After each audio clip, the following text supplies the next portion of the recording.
I was waking up in the morning and I was dry heaving in my bathroom. I remember thinking to myself, oh, I just have to manage this anxiety better. But in my head, because my life looked fine, what do I have something to complain about? I only knew I was a Virgo. And I remember saying there, Virgos were perfectionists. And so I really took this on as like my identity. And it was my identity with pride because I saw this as, oh, this is who I am. I think a lot of us at some point in our life, or especially as our childhood, took on something as an identity unknowingly. We don't realize is that even though our body is responding this way because it's been unconsciously taught and we think it's keeping us safe, what's actually happening is that we're slowly whittling away at our relationship with our authentic self. And when we've whittled away that relationship with our authentic self, we essentially don't know who we are anymore. One of the hardest pieces, once you release the anxiety, you actually now are sitting here and thinking, can I still be successful in doing things that I did before without this fear? Because we always had the internal drive. You had that like spark of like energy, but it was being fueled by fear. We have a choice of how we want to define ourselves. And if we just allow ourselves to be limitless in what that looks like and what that feels like, and allow ourselves the space to experience it, you're going to get a lot more fulfillment than if you just stay in the box that you gave yourself.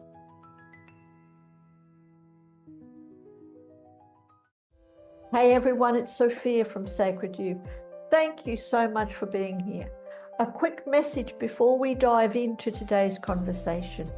You may have been watching the podcast videos, but have not had a chance to hit that subscribe button.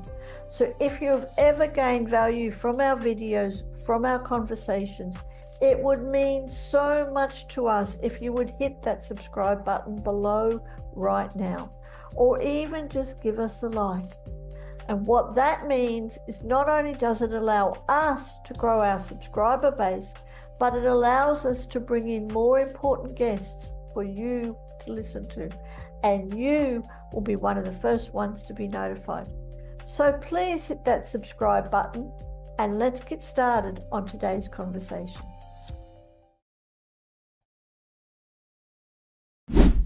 Welcome to the Pathways to Wellbeing podcast. My name's Sophia Soul from Sacred You, but with me today is the beautiful Trish. Thank you so much, Trish, for joining us.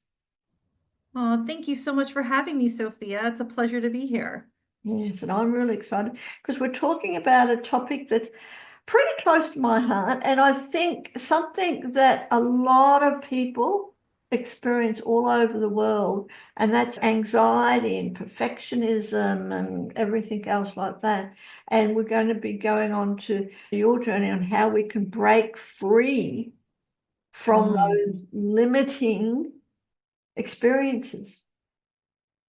Oh, yes, thank you. And if you don't mind, I'll happily share a little bit of my own story to bring us there. I grew up with what you could argue is very typical, a really typical, normal household, or what I thought as the most part. My dad was always very type A, and that was something we always knew. And we called him, oh, he's a perfectionist. But it's always said, and I feel like even today, perfectionism is said in something that you revere and strive to. Like, obviously, there's a dark side to it, but it was always like, oh, they do such a good job. They're so attentive to detail. Like, it's definitely brought, like, it's this good thing. And my mother was always a worrier. And I still remember she would say, someone has to worry about whatever the topic it was. And I guess by no surprise, too, is that I was always called the clone and of my father, and we looked alike, but also we acted alike, and we had the same mannerisms. So all those stories were always very aware in me when I was younger. And I still even remember breaking out like an astrology book when I was a kid. And I'm a Virgo. And for those of you who know, I'm not just a Virgo sun, I'm also a Virgo moon and a Virgo North Node and a Virgo Saturn. But for these purposes, I only knew I was a Virgo. And I remember it saying there, Virgos were perfectionists. And so I really took this on as like my identity, and it was my identity with pride because I saw this as, oh, this is who I am. And regardless of whether you align with being a perfectionist or not, I think a lot of us at some point in our life, or especially as our childhood, took on something as an identity unknowingly, or it's been given to us as an identity that we may have unconsciously accepted. So I essentially would say I took this on as an identity because I thought this was fixed. I just thought this was part of who I was. And so as I got older, I did well in my studies, I did well overall in life. And I still remember even saying to my dad once, hey, does everyone have these thoughts going through their head? And I remember him saying, yeah, you just got to find a way to ignore them. And I remember being like, thinking that was a crappy answer. Didn't say that, but I'm thinking to myself, that's not really helpful. But it at least made me feel like I wasn't alone in that I had thoughts going through my head. And this is probably, I'm in high school at this point. So at this point, I'm thinking like, okay, so this is normal. This is what people typically function like. This is how we typically feel like. And as I got older, and you could say the perfectionism permeated different areas of my life, my brain, overthinking constantly. Even at work, I remember some of my employees would say, we literally see you thinking all the time. And I still, as an adult, just thought, yeah, this is just the way I am. And I just have to figure out how to deal with it. But of course, there was really no reason for me to deal with it too much yet because I still was doing well on the outside. I was doing great at work, moving things up. There was essentially, for lack of a better word, no reason to try to fix anything because it was, quote, just the way I am. And it got to the point where I was waking up in the morning and I was dry heaving in my bathroom. And I remember thinking to myself, oh, I just have to manage this anxiety better. Yes. And I think of it now, right? And it sounds ridiculous. Like if you're dry heaving in the bathroom in the morning, there's something deeper going on. But in my head, because my life looked fine, what do I have something to complain about? I had a house, I had a husband, I was doing well in my job. There was essentially no major trigger going on in my life.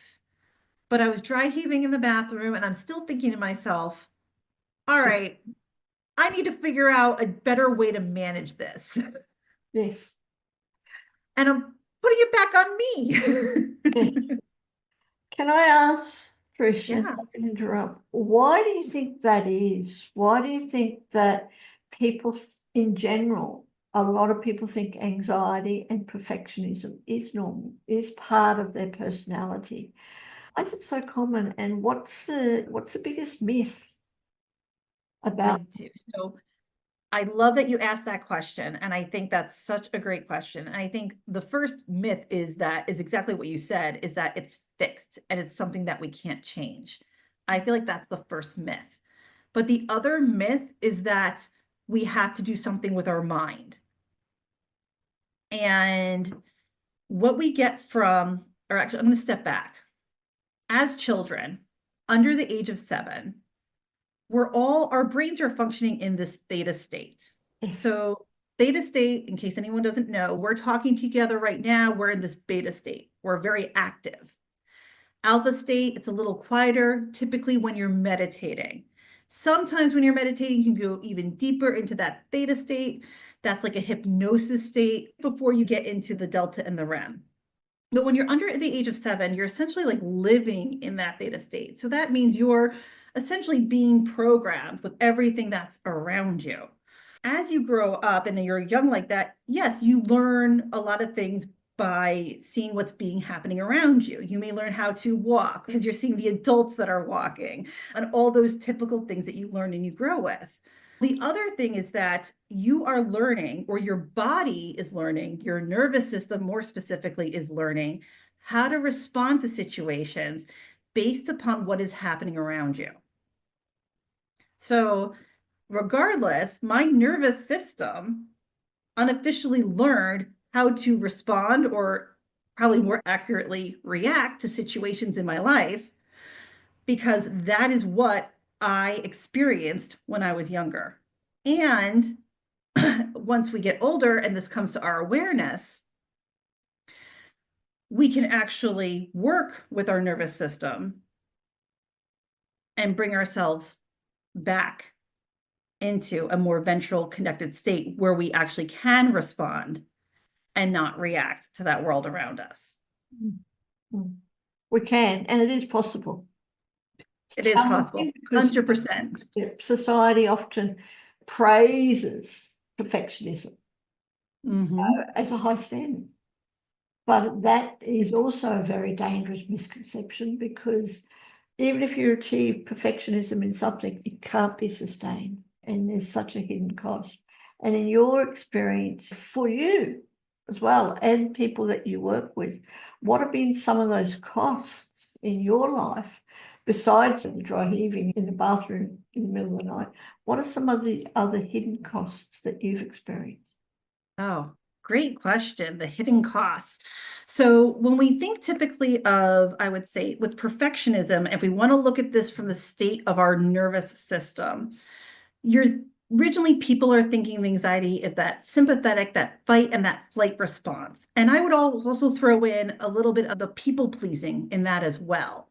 So your body is in that heightened state. And what's happening is that you are unconsciously trying to control the people and the experiences around you to keep yourself safe because you don't feel that safety in your body. So a couple of examples. I mentioned the people pleasing. You're not showing your authentic self, and you're trying to control the other person's perception of you by doing what they want you to do.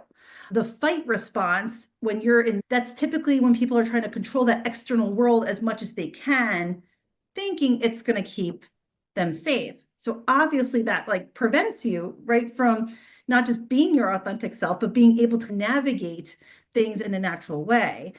And I think typically when we think of perfectionism, you could argue in its pure form, it could be the flight response, which is this avoidance.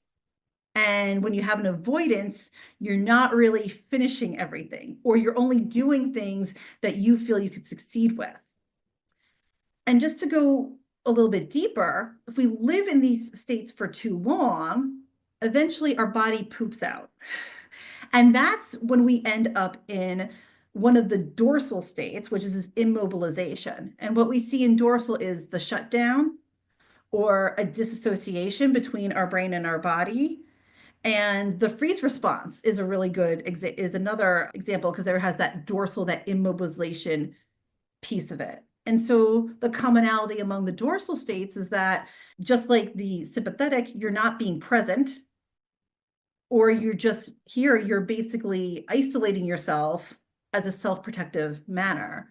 So what we don't realize is that even though our body is responding this way because it's been unconsciously taught, and we think it's keeping us safe, what's actually happening is that we're slowly whittling away at our relationship with our authentic self. And when we've whittled away that relationship with our authentic self, we essentially don't know who we are anymore. And so now, in order to bring yourself out of it, it's not just regulating your nervous system. It's regulating your nervous system to bring yourself back into safety and connection with yourself so you can reclaim your relationship and you learn who you truly are. Such a powerful thing. Can I just take a moment, Trish, just to really honor you? Like, just to really honor you for, first of all, for sharing your experience, right? And for going through this in your life, and now you're being able to help others. So just thank you for being you and for bringing that experiential guidance to the world. Thank you. Thank you. How did you really overcome perfectionism and to release all that anxiety? And how can anyone in the world who's listening to this podcast, what can we do about, what are some first steps that we can do to release our anxiety, to overcome the perfectionism and get us out of being stuck in the never-ending cycles. Yes, stuck in our head. What do we do about it? What do we do? And I think you make a great point. So it's not just the perfection, it's not just the anxiety. They're interrelated. And the interrelation is it was a way to create safety for ourselves because this underlying fear. And we may not be conscious of it, but if we really dig into it, you're doing these things because there's an underlying fear. And it may be an unconscious fear, but there's still a fear. So I think the greatest way to start is start by integrating nervous system regulation tools that are specific to your anxiety archetype. So I give the example of what shifted for me is that I was doing yoga. I was doing the guided meditations and none of it worked at all. Nothing. And I'm like, but I'm checking all the boxes. I'm doing all the things I'm told to do. And then one day I experienced a Kundalini Yoga class. And I hear them talking about the nervous system and glandular system. And I'm like, oh, this sounds interesting. Now, I'm a nurse, actually. That's what I've been doing for over 20 years. And I'm still technically a nurse in my own right. But I've never heard someone talk about a yoga practice influencing the body like this. And to be honest, I didn't even know there were different types of yoga back then. So I end up doing this Kundalini yoga practice with a meditation. And afterwards, I felt different. I felt so different. I didn't even know the word for it because I don't think I experienced it before. But what I knew is I wanted to experience more of it.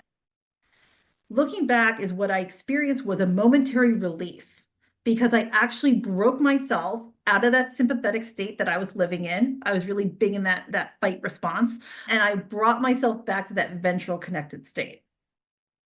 At the time, I just started doing tons of yoga. However, the problem with just doing tons of yoga is that you're just doing tons of yoga. Will you eventually get there? Sure, but it may take a little bit longer.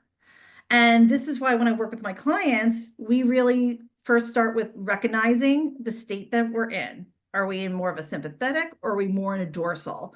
And recognizing how is that showing up in your life? Because if we don't have the awareness of what's going on in our body and what's going on in our world, it's very hard to change anything. So let's just start with that actual awareness. And then we will go into what does regulating yourself look like? And it doesn't have to be a ton of things. But what I'm a big proponent of is doing a daily practice for yourself. It doesn't need to be 30 minutes long or anything like that, but it could be simple as, you know what? I know that I'm in this dorsal state and I'm going to do a rapid breath for myself 1 to 3 minutes a day. And here's what happens. So yes, you're doing the practice that's aligned with the state that you want to move out of, but we also work on showing up for yourself every day. It's like any relationship. We need to be present and we need to spend time in order for it to develop. And if we have that time that we are showing up consistently for ourselves and we're integrating a nervous system regulating practice with it, we are now starting to bring our body into regulation and we're starting to rebuild that relationship with ourselves. So that's usually what we start with. Getting to know the self, getting to know the body, connecting with the body, because I think very common in today's world, especially with so much technology, is that we are in our heads most of the day and disconnecting from our bodies. So it's really important to get back in touch and reconnect with our bodies. And I like it how you mentioned the rapid breath or just any breathing exercises is one way of reconnecting with the bodies. I think. Yeah, I mean, you could do mantra, you could do a physical practice, or you could do a breath work. I am an avid proponent of trying one of each and start finding out what works for you. So you're integrating a little bit of play in this, which makes it a little less rough, finding what works for you. The other piece that I tell people I work with that's really important is that we have this area in the area of our brain called the insula, and that's our interpretation center. So if you are in the sympathetic state and you're high in that anxiety, your brain is not interpreting everything that's going on in your body correctly. It's a little bit magnified sometimes and scattered. And if you're in that dorsal state, you're really not, especially in disassociation, your brain isn't picking up everything in your body. No, it's like we said, it's the awareness of what's happening. It's spending that time with ourselves, doing the practice. And once you've gotten into doing the practice, then it's okay. Can we start to notice how we're feeling differently before and after? Where is that feeling in my body? How is it feeling differently? Can we start to describe the feeling?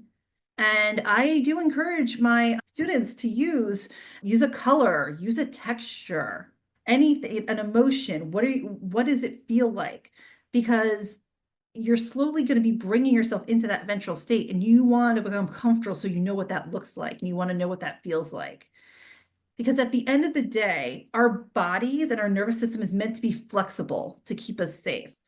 So once the issue is that a lot of us are living in these states for a prolonged period of time, and then we go into the dorsal, so we're living constantly in a self-protective mode, and we weren't meant to do that.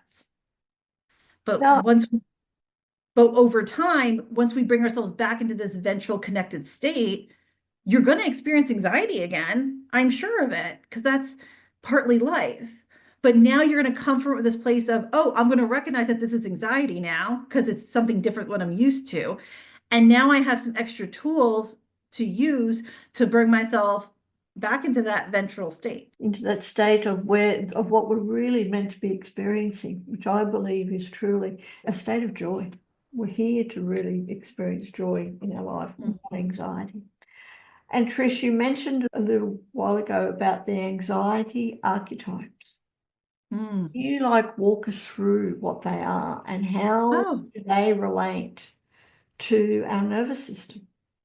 sure. I use the word archetype because it's just a nice way to give you an extra descriptor. So I will use a great example, the chameleon. What do you think of when I say chameleon, Sophia? Someone who changes, Changes, yes.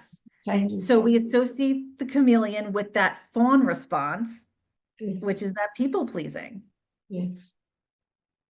So really just, I think of the way that not everybody is a big nerd like I am. Not everyone may relate to all the different nervous system states, but if sometimes you have an archetype, you can see that and you start to recognize it a little bit easier for yourself.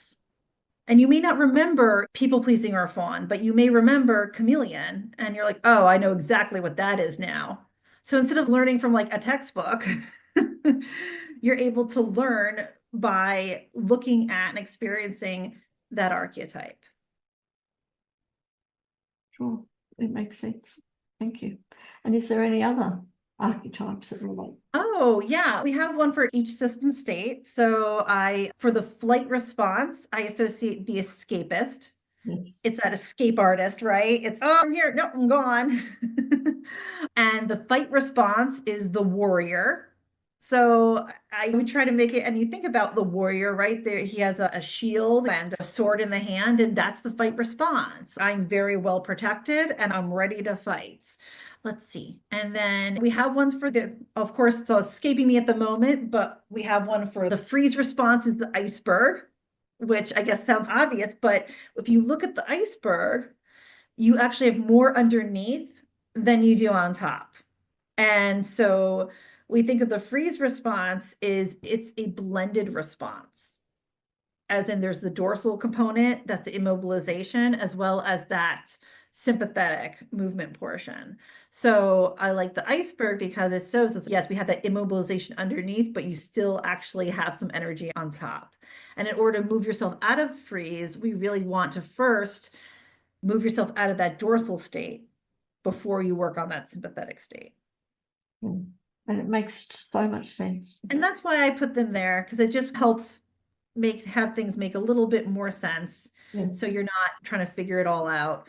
With the other two were disassociation and shutdown. So shutdown is literally like a cocoon, someone who's tucked in a ball. And you think about when you're shut down like that, you're tucked in that ball, because you're protecting yourself, and you think about even like what was it? Oh, I'm thinking of the armadillo, right? Who like has that hard shell and tucks it in. That's it in the sense of you're doing that protective measure. And disassociation is someone literally with their head in the clouds. They may be here physically, but mentally they're not connecting, and they're not connected with their body. So they're not present. Totally. And again, thank you for sharing that. Now, this is what you help people with. So for anyone out there who is listening or watching, if they're feeling a bit disconnected or having this perfectionism trait that everything has to be perfect, and then therefore being very anxious about that, so they can come and talk to you. Yeah, that would be great. I am on Instagram. It's under coach, COACH underscore Trish Gent, TRISHGENT. You're more than welcome to follow me over there on Instagram. Yep. I also have a podcast that I have with a fellow nurse called the Wellness Empowerment Project, and we explore lots of different holistic modalities. So definitely a broad range of things. And I have two other offerings as well. I have something called Kundalini to Calm Anxiety. So it is literally what I first did to tackle my anxiety. And I give you what I started doing, and it doesn't take long at all. It's a practice that you can do anywhere from 6 to 12 minutes a day. But I also will coach you through your inbox and show you how each of the practices hit a different nervous system state. So it's really a good across the board way to start. And finally, I actually have something called the Pathway, the Perfectionist Guide to Release Anxiety and Control for Confidence and Freedom. And specifically in the Pathway, we actually help you identify your own anxiety archetype. We have in there the Nervous Reset Guidebook, where we go deeper into all these archetypes, as well as 3 energy aligning playlists, one for the ventral, one for the sympathetic, and one for the dorsal states. The pathway itself is a mini course. So you actually have 5 modules that you can go through all on your own. And I will coach you through your inbox through this experience as well. Nice. And I will certainly be checking it out. And again, for everyone who is watching, do click on those links below and check out everything that Trish has to offer. Have a look. And I agree with you, Trish. Kundalini Yoga, like I love Kundalini Yoga. It has totally changed my life in many circumstances. It's healed me from lots of injuries and definitely overcome a lot of anxiety. It's such a good thing just to release that energy that builds up. Yeah. So what are some beginner friendly Kundalini techniques that someone who is just listening today can do to help them regulate their nervous system? Yes. So I know this is going to sound super basic, but this is really highly important. And no matter what state that you're in, I'm going to talk about 2 things, a posture and a breath. And I'll throw in a mantra too. So when it comes to posture, what we don't realize is that our physical body is always talking to us. Yeah. So if you're hunched over at a desk all day long, you're essentially telling your body to go into that dorsal hibernation state. And I had a client who did a lot of work getting herself out of disassociation and out of the dorsal state. And then she would notice that at the end of the day, she was falling back into it. And she was falling back into it because her posture, she was sitting at a desk and she was hunched over all day long. So we really want to be aware of how our body is in alignment. So if we're going to sit, let's make sure our feet are flat on the ground. Make sure our knees are slightly below our hips. When our hips are above our when our knees are above our hips, it's going to be very difficult to have our chest be upright. So whether you're sitting on the floor in easy pose or you're sitting in a chair, you really want your knees to be below your hips. And that way you can make sure that you have a very straight posture. And this is opening that line, that portion of the vagus nerve that is at the heart, that's communicating up to your physical face and body right here. So that's a great way, is start with that physical posture. Now, if you'd like to move forward from here, we could do a little bit of a spinal flex. And what this is starting to do is starting to move some of that energy that's in your spine around. Now, if you're in that dorsal immobilization state, you can just go at a slower pace than if you're in that sympathetic state. And you can put your hands on your thighs. You're going to take an inhale through your nose and you're going to bring your chest forward. You're keeping your head completely straight. And then you're going to exhale through your nose and you're going to make a little C shape with your spine and go all the way back. And this is the key. You're going to inhale forward, exhale back. So you're aligning the breath with the physical movements. And now, if you want to up-level this a little bit, you could also include a mantra. Now, in order to keep the breath of the inhale forward, exhale back through the nose, you can mentally vibrate the mantra. You could think Sat on the inhale forward, Nam on the exhale back. So it's Sat, Nam, Sat, Nam. Sat Nam in Kundalini Yoga means truth. Truth is my identity. And I feel like that is just a simple but yet most powerful mantra. So when we're doing this short little set, you could say together, and you could start and just do that for 3 minutes. You're doing that one-to-one breath. We're moving the energy in our spinal column. We are sitting up nice and straight before we even start this practice. And we're starting to kind of rewire our brain with that mantra that we're mentally vibrating to ourselves. Absolutely. And thank you for sharing that. Like I said, for anyone who is watching, do check out Kundalini Yoga and connect with Trish to help you with that, because Kundalini Yoga, I can't praise it enough, say so much about it, because it has totally changed my life. So thank you. And what about your mindset, Trish? Looking back on your journey, what was one of the biggest shifts that you made within your mindset that helped you break free from the perfectionism and the anxiety and everything else? Let me speak honestly here. Yes, please do. When we have perfectionism, one of the hardest pieces, once you release the anxiety, you actually now are sitting here and thinking, can I be successful now without this? Because we always had the internal drive. You had that like spark of like energy, but it was being fueled by fear. So you kept working, and like I said before, everything was going fine. I was actually doing really well on the outside. But once I regulated myself, I remember thinking, okay, can I still be successful in doing things that I did before without this fear? Can I actually be successful and show up and create things without having that? Because at the end of the day, we get something from these things. Whether it's the anxiety, the perfection, the overthinking, we're getting something out of it, whether it's avoiding doing something or you think it's benefiting you in some way. And that's the harsh reality, is that, especially the perfectionism, you think it's benefiting you and you think that is that driving force underneath you being successful. So for me, once I got to this place, I actually created a different mantra for myself. And it was courage, confidence, and clarity. So instead of sitting here and like waiting for clarity or waiting for confidence, what I actually had to do is I had to say, okay, I'm going to learn to trust myself enough to take the messy action. And that is literally what I did, is that I had to be self-courageous now that I was in that ventral state and allow things to be imperfect.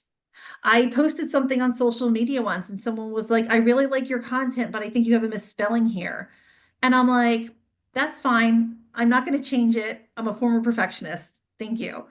And that I think was huge, because typically I either would have been so mortified I would have taken the whole thing down, or I never would have posted to begin with because it took me forever to create it and make sure it was correct. So that I think is the biggest shift, was allowing yourself to make mistakes, because every time you allow yourself to make mistakes, you're being courageous.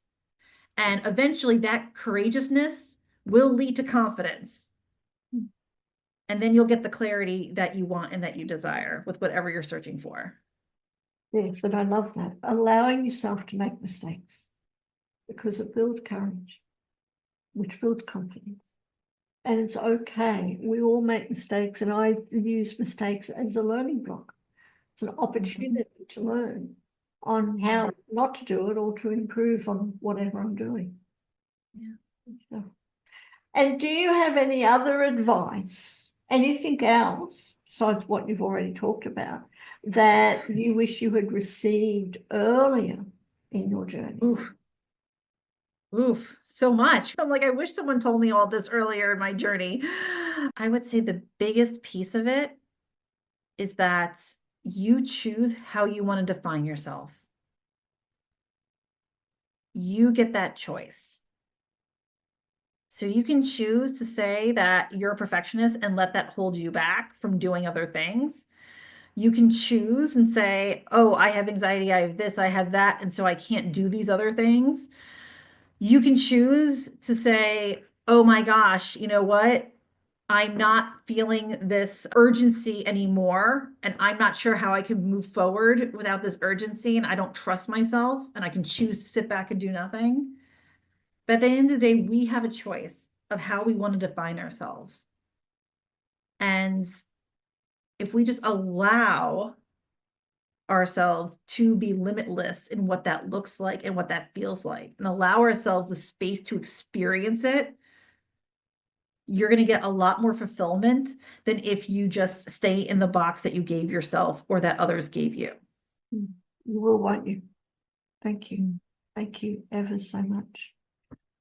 And for anyone else who is listening right now, Trish, who feels trapped in anxiety or perfectionism and doesn't know where to start, what's one message that you'd like them to take away from this conversation? I'm going to speak to it from the brain standpoint, because I know that's very big, that inner critic. Yes. Whether you want to call it the inner critic or you want to call it the ego, I think they're essentially the same thing. It is not you. Those spinning thoughts that are constantly going and going, and especially those negative judgmental ones, are not you. It is separate than you. And I think that's massive, It is. because we think that those thoughts originally are us and they're of us. And that's why we can't go forward. But it is not you. It is separate from you. It's the ego. It is the inner critic. And what it wants is, it wants to use the least amount of energy, and it wants to keep you safe.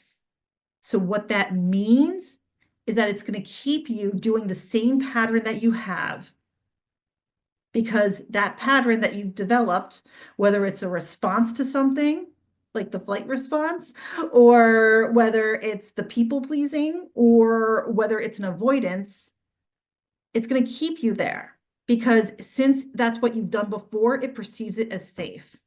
And since you've done that before, it doesn't have to use a lot of energy. And I think if we start to look at it from that standpoint, we can stop knocking ourselves for not doing the things that they plan to do all the time. We can stop knocking ourselves and saying that, oh, we're so horrible. No, it's not you. It's separate thing. It's the ego. And we just have to learn how to tame the ego, because you would never talk to yourself like that. And your ego doesn't know the difference between you smoking 10 packs of cigarettes a day or running 10 miles a day. If you've been doing it consistently, that's what it's going to do. And that's why it's so difficult for people to initiate change.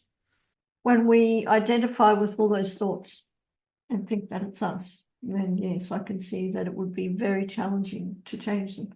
But when we can step back from them, and see that we are separate from our thoughts, then we are able to look at them from a distance and be able to change them. Thank you for explaining that. Well, thank you, Sophia. Is there any other question that I could have asked you? And how would you respond? Is there anything else that you would like to?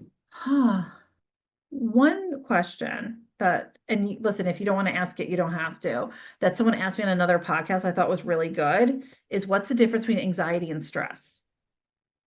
Please tell us. Okay. So stress is typically situational. You have a stressful event. And when you have that stressful event, you're going to feel your body shift into anxiety. Or if you've been trained long enough, you may be shifting to that dorsal state. But it's surrounding this particular event that occurred. And once that event is typically over, you're actually back and you're regulated again. It's temporary.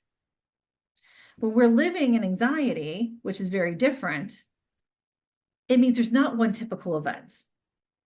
It means that we are usually focused on this fear and this worry of the future, or we're ruminating about the past. So there's no one event that happens and leaves that changes anything. It's more of this constant.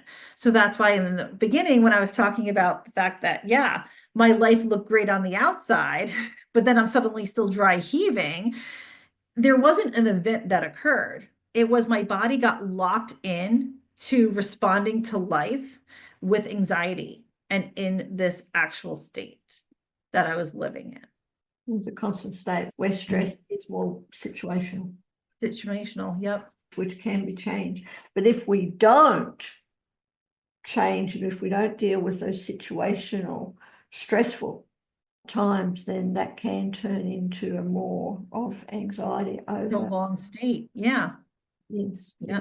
Anxiety is definitely a state that we do not really wish to be in, right? Or experiencing stressful situations either.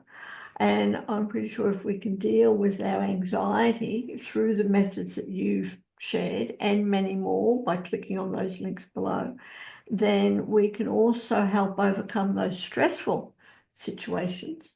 Exactly. The more we work and develop that relationship with ourselves by regulating that nervous system, what we end up doing is that we build what we call our capacity. So when I said before, I did that first Kundalini practice, I felt this momentary relief. That's because my capacity was very low because I was living in anxiety for so long. So I had a very narrow window of relief, we'll say. But over time, and you keep working with it, you start building up, I'll say, your vagal tone, the tone of your vagus nerve, and then you start building your capacity. So you start opening up that window of tolerance, and it becomes more and more broad. So it doesn't mean you never experience stress or anxiety again, but what it does mean is that when situations happen, depending on the severity of them, you have a greater capacity to handle it. So this may happen one day, and you may get thrown off guard. But over time, that happens. And you know what? You are steady as a rail and able to handle it. And something more severe happens, but you've gotten your capacity so large, you're able to handle it even better. So it's not that we avoid or distract these things from happening. It's that we build our internal capacity. We in turn what I call true resilience internally to handle the situations that life throws at us. Absolutely. Thank you. Thank you ever so much for coming to explain that. And I will certainly be checking out all your links and your packages. Looking forward to that. And for anyone out there who is listening again, do click on the links below and connect with Trish, because life really is meant to be enjoyed, Trish. I'm sure you agree with that. I really believe our purpose in life is to experience joy. Stress, anxiety, perfectionism, overwhelmment, all these things that we are now living with on a daily basis are not natural. And it's doing the techniques that you've talked about, plus I know there's so much more, can help us still live in this world, but in a much more peaceful, calm, and joyful state. You said it perfectly. Thank you so much. Thank you for coming and being a guest on the Pathways to Wellbeing, and I look forward to talking to you again sometime in the near future. Lovely. Thank you so much. Thank you for joining us today on this journey with Trish, who shared her practices on how she was able to overcome perfectionism and anxiety. Please do click on the links below to find out more on everything that Trish has to offer. For more empowering conversations, tools, and strategies, do follow Sacred You on all our social media or visit our website at www.sacredu, that's the letter U, .love. Don't forget to hit that subscribe button so that you never miss another episode. This is your life, your opportunity to live with peace and calm instead of stress and anxiety. Thank you so much for tuning into our podcast today. Stay grounded, stay inspired, stay connected, and until next time, keep walking your pathway to well-being.